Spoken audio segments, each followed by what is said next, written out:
for it. Wait for it. Wait for it. Wait for it. Wait for it. I think Arsenal's a little bit of a gamble. I'm not sure if they finish top four next season, so I have to wait and see what they do. I was reading in the press today that they're preparing a bid for Caicedo for £75 million. So have they got the money to go Caicedo 75 and 100 for Declan Rice? I wouldn't imagine so. So Bayern might be on the cards, but nothing's been said yet, and I think he's got a pick of a lot of clubs. Declan Rice certainly has a pick of a lot of clubs. It's certainly right that it remains to be seen whether Arsenal have the money for Caicedo and Declan Rice. But the beginning of that again, please. I really want to hear that again. I think Arsenal's a little bit of a gamble. I'm not sure if they finish top four next season, so I have to wait. How dare you! Arsenal's a little bit of a gamble. I'm not sure if they finish top four next season, so I have to wait. Stop it. Get some help. I think Arsenal's a little bit of a gamble. I'm not sure if they finish top four next season, so I have to wait and see. I think Arsenal's a little bit of a gamble. I'm not sure if they finish top four next season, so I have to wait. Blah, blah, blah, blah, blah, blah, blah. I think Arsenal's a little bit of a gamble. I'm not sure if they finish top four next season, so I have to. I promise, like, and even it's been a weird. You can doubt Arsenal finishing top four. That's fine, but they were second this year. Yes, they fell off towards the end in the title race, but I swear they qualified for the top four by kind of February time. They blew all but Man City aside at points this year. They're going to improve this squad. Those young players that had tremendous seasons are going to be a year older. There has to be, and I want this from you, the viewers. I need to understand this. I need to understand if you agree with ESPN here, if you agree that Arsenal will not make the top four next year, you've got to explain it to me. You've got to give me your reasons. Now, you may think Man United, Liverpool, City, Newcastle go to a level next season that Arsenal just cannot get to.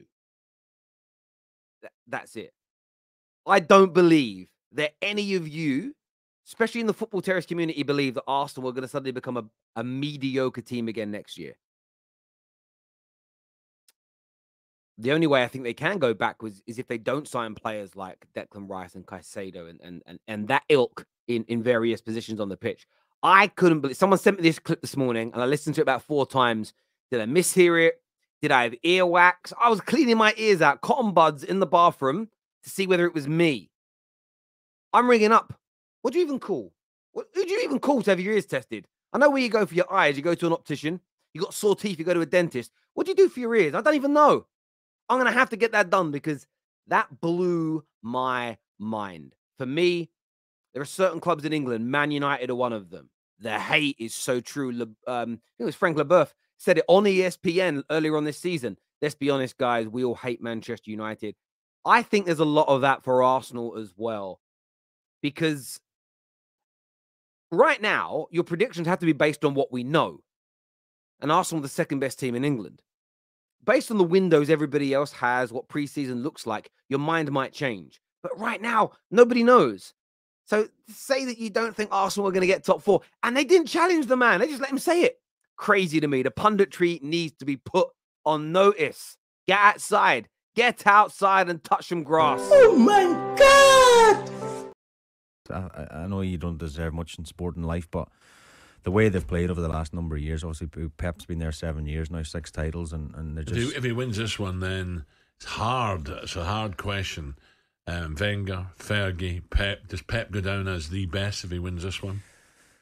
Well, I would say Sir Alex Ferguson, probably everyone looks to him as probably being the best. Wenger's obviously longevity as well, done a brilliant job at Arsenal, but I think Pep will be level with Sir Alex after... It's time to go!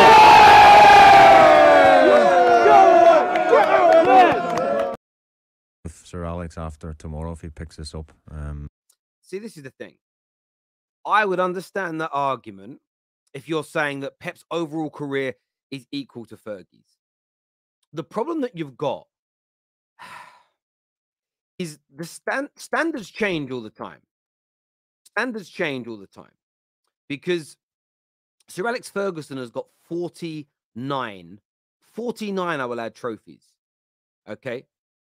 Pep Guardiola, I think, is on 33, 34 trophies.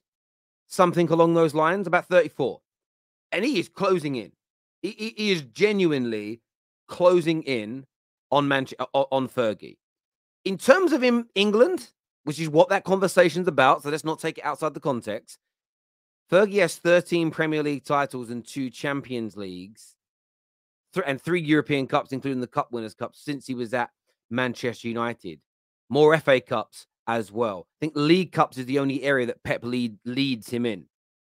How can he be level with Fergie's Premier League or English legacy without matching it? It makes no sense to me. And this isn't disrespecting Pep. This will create disrespect towards Pep because it is a nonsensical argument. It's like saying a team with 25 major trophies is as successful as a team with 45 major trophies just because they've done it more recently. It makes no sense. If Man United win their 4th Champions League next year, there is no argument on earth to say our 4 Champions Leagues outweigh Liverpool's 6. If a manager wins 2 Champions Leagues, he can't be equal to Carlo Ancelotti's success in the Champions League until he equals what Carlo Ancelotti has done, even if his 2 successes come in a more spectacular and splendid way. Better style of football, more goals scored, less goals conceded, and battered everybody 4 or 5-0 in every game. Even then, you haven't matched somebody until you reach their achievements. This nonsense has got to stop. And City fans right now will enjoy it. Yeah, better than Fergie or matching Fergie. But this same logic will be used against you at some point in the future. As football fans, we have to stand. This is just crazy. Said it earlier, there's Arsenal hate. The hate for Manchester United for me is equally as palpable. Far as he can in the next 2 years. You know the way Bayern Munich do their business? They kind of sack people before the problem even exists. Do you think that Newcastle could solve a managerial problem before the managerial problem?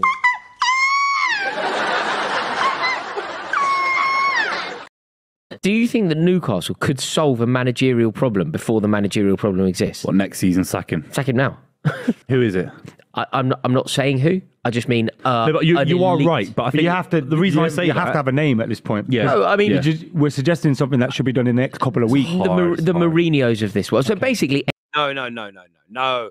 You cannot sack Eddie Howe now for Jose Mourinho. Rory, my boy. Mourinho's a good shout. Nagelsmann is the thing. Maybe Nagelsmann. For me is, I think Newcastle will want to build something of their own. And I think Eddie Howe, being a young, progressive manager, even though we look at him and we predict that in 2 years, he might not live up to the expectations of a Newcastle that have been in the Champions League and are spending X amount of money. But look, I think McCullough's on the right tracks there, 110%. I saw this clip. Someone DM'd it to me. And again, it's conversation. It's well had. Brilliant show, The Club. But there's nothing about Eddie Howe that should lead to him being sacked right now. I think they overachieved last year in Newcastle. You may find that people talk about Arsenal not making the top 4. I would say Newcastle were most at threat of not making it into the top 4 next year if the Chelseas and the Liverpools are back on point. If they're back on point. Man United could be under threat as well. There's no doubt about that. But Eddie Howe just needs to be given more time and money. He did a brilliant job with limited budgets at Bournemouth. He's gone into Newcastle and 18 months in, made him one of the best teams in England. Let's see how they fare in the Champions League. Let's see how he does with extra money this year. I think a conversation surrounding him is crazy. Now, who is there that could come in and do a better job in terms of building a club still from relative scratch? They're 18 months in. Who out there could do a better job? Genuinely. Jose can't. Jose don't build anything. Jose needs he's a ready mill man. He's a ready mill man. Julian Nagelsmann. What's he built? Like, what is he genuinely built with this amount of pressure in this kind of competitive league? He hasn't. That's as big a gamble. The Peps and the Klopps are busy elsewhere. Ten Hag's at Manchester United. Who's better? Genuinely, De Zerbi could be a bet for many people after one good year. But Eddie Howe had a better season. Eddie Howe had a better season. So, yeah, it's a strange one for me. But I'd love to get your take on this, people. Is Eddie Howe going to become a managerial problem at Newcastle United? I want your thoughts. I want your feelings. I want your comments below. Make sure you go and follow our TikTok page, by the way. Scan the QR code or click on the link in the description. Until next time, take care. Goodbye. God bless. And I'll see you all again soon. Bye.